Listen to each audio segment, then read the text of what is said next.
When the water stopped running in my house, right after the storm, I had nowhere to run to. I lived alone, my car wasn't ready to go anywhere, and the street was still too full of fallen branches to walk far, even if I'd wanted to. What I had was a plain old pot, the kind that just sits in the back of the cabinet without anyone paying it much mind. And it was enough. You don't need an expensive filter to have safe drinking water in an emergency. You don't need any special equipment sitting in a box waiting for the day you'll need it. You need a pot and 1 minute done the right way. Let me show you exactly how. Because this is one of the few emergency problems you already have everything you need to solve. Today, right in your own kitchen. For a long time, I believed something too, that rainwater, or well water, already came clean by nature. That because it came straight from the earth, it was somehow purer than the treated water that comes out of the tap. It isn't.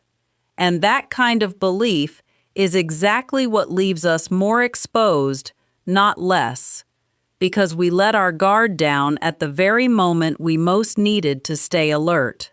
If you've ever looked at water stored in your home, a bucket of rain, a jug from a well, even a bathtub filled before a storm, and weren't sure if it was safe to drink, tell me in the comments below. You're not the only one who's had that doubt, alone, with no one around to ask, no one there to decide with you. Let me explain why that belief is so dangerous, because it changes the way you'll look at any water source from now on.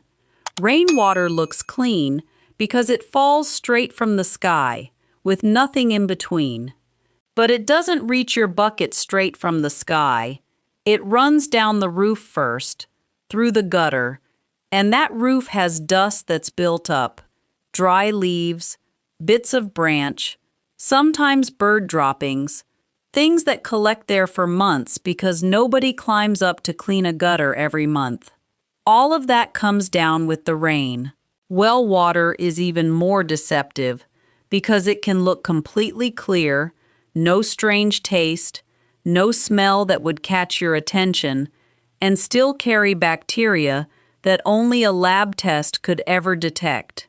The eye doesn't see it, the tongue doesn't taste it, and that's exactly why so many people end up drinking contaminated water in good faith, believing they were doing the right thing. Your body can handle going a few days without much water. That's uncomfortable. It gives you a headache. It makes you tired, but it's manageable, and the body bounces back quickly once water is available again. What the body doesn't handle nearly as well is drinking contaminated water while believing it was safe. That's when diarrhea sets in, real dehydration, which is very different from ordinary thirst. Fever, sometimes vomiting, all of it at once, right when there's no doctor nearby, no pharmacy open, and you're home alone deciding for yourself what to do, with no one to tell you how serious it is. I lived through something like this myself, in a much simpler way than I ever imagined, and I want to be honest with you about how I got it wrong the first time, because I think that helps more than pretending I always knew exactly what I was doing.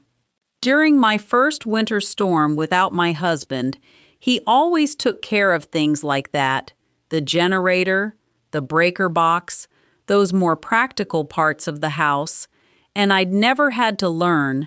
I had to boil water alone for the first time in my life, nearly 70 years old, standing in my own kitchen, feeling like I should already know how to do this, and not quite knowing.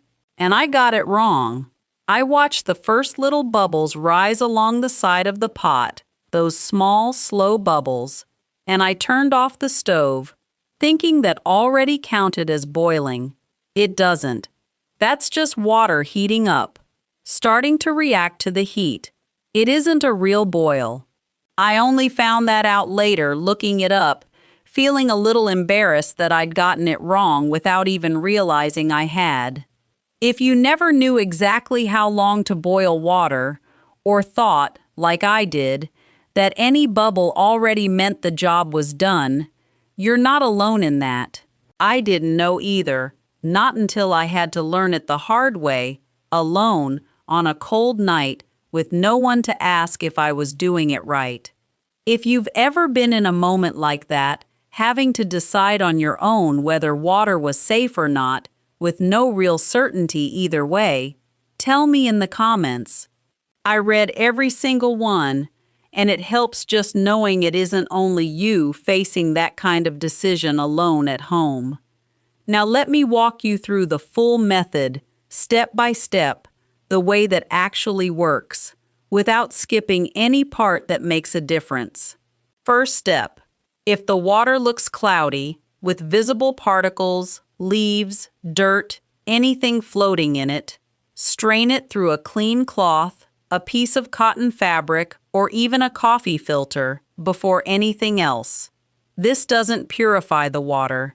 It doesn't kill anything that might be in it. It just removes what you can see with the naked eye, which makes the boiling that comes next more effective.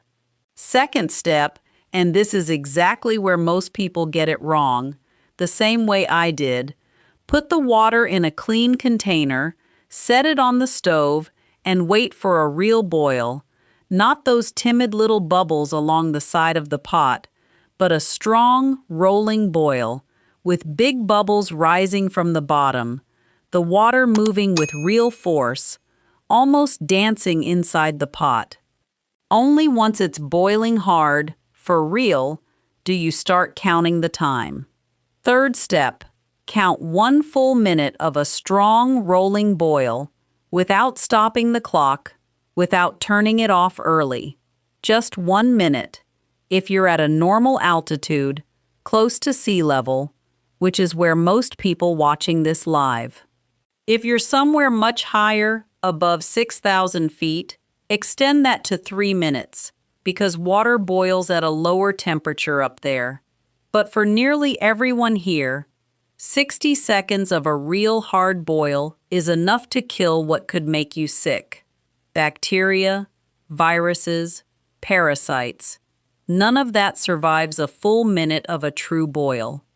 Fourth step, turn off the heat and let it cool with the lid on the container, so no dust, no insects, nothing new gets in while the water cools down naturally, on its own time. There's no rush with this part. It's simply protection, letting the water rest, covered, until it reaches a temperature you can drink without burning yourself. Fifth step, store it in a clean, covered container, away from direct sunlight, ideally somewhere cool in the house. And that's it.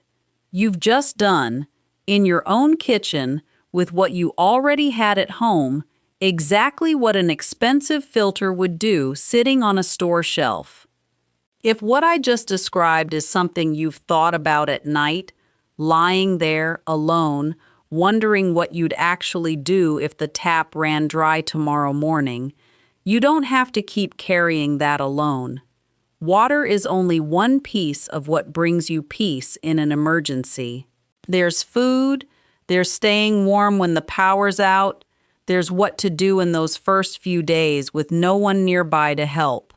I wrote down the full plan, the same calm way I just walked you through this one piece, so you'd have it ready before you ever needed it. You'll find it pinned to the first comment. Now, about that $60, $70 filter sitting on the shelf at the prepping store with the nice packaging and the complicated name, it's not a bad thing, and I'm not telling you never to buy one, especially if you travel a lot or want something more convenient to carry in a bag. But it does essentially the same thing this pot already does for free, against the microorganisms that cause most of the trouble in a common household emergency. The difference isn't effectiveness, it's the price, and the feeling, which the preparedness industry loves to sell, that you need to spend money to be protected. You don't. You already have what you need in your kitchen, today, right now, without spending anything beyond the gas you already use to cook. That doesn't mean boiling solves absolutely everything, and here I need to be honest with you, because I'd rather you trust me than be impressed by me. Boiling kills bacteria, viruses, and parasites, which cause the vast majority of problems in a common household emergency. A storm, the tap running dry, a well, or a rain barrel that looks questionable. But it doesn't remove heavy metals, it doesn't remove chemicals, it doesn't fix industrial contamination. If you suspect the water has that kind of problem, a fuel-like smell, a strange color that doesn't go away even after boiling, any information that your area had a spill or industrial contamination, that's a different situation than what we're talking about here. In that case, check with your local health department or seek professional help before drinking anything from that source. Boiling isn't magic, and I don't want you to think it solves every problem you could imagine, but for nearly every common household emergency, it solves what matters most, and it solves it well. At the end of the day, this was never about the end of the world. It was never about a bunker or preparing for some catastrophe that might never happen. It's about the next storm. It's about the next time the tap runs dry for a day or two. It's about the next moment you look at water stored in your home, and this time, you know exactly what to do, without waiting for someone else to show up, without calling your son in the middle of the night to ask what to do, without doubting yourself. That's how I think about it, and honestly, that's how I think about most things worth doing right. It isn't about being afraid of the water. It's about having clarity about it, and once you learn that clarity, no one can ever take it away from you. It stays with you, ready to use whenever you need it, the same way that pot sits in your cabinet, waiting for the next day it'll be useful again. Next week, I'll show you exactly how much water you really need to store per person, because most people store less than half of what they should without even realizing it, thinking 1 gallon is already enough. If you're the kind of person who'd rather be ready before you need to be, instead of figuring it all out in the middle of a crisis, you're already one of the ready ones. If this video helped you today, let me know down in the comments, and I'll see you in the next one.